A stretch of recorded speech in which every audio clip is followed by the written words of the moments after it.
Ata që besonin në fundin e botës në 21 dhjetor u mblodhën në rrënojat e fiseve Maya në Chichen Itza të Meksikës.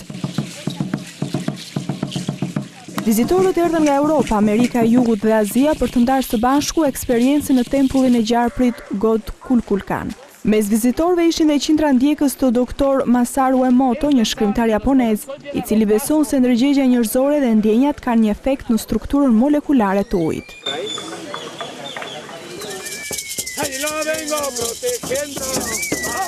Fiset andean shamans u mblodhën në Lima të Perus.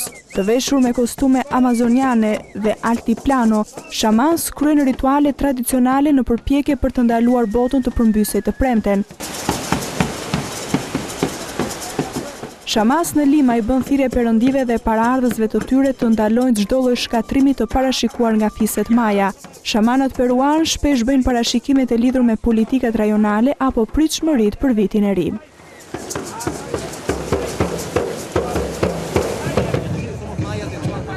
Pasardhësit e fiseve Maya u mblodhën në Guatemala për ritualin e tyre tradicional për të mirëpritur një erë të re për Guatemala dhe mbar botën në prag të nisjes së kalendarit të ri të fiseve Maya të premten.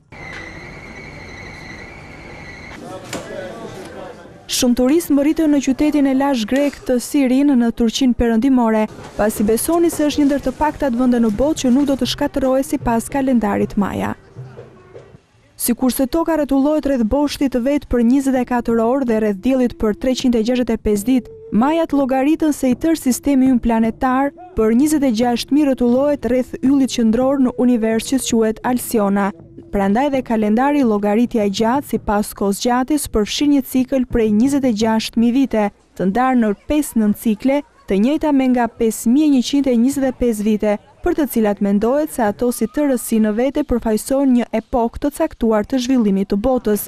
Epoka në të cilën gjendemi ne tani, siç e kanë quajtur Majat, është periudha e diellit të pestë, e cila ka filluar nga 13 gushti i vitit 3112 para eroson dhe duhet të përfundojë në 21 dhjetor të vitit 2012.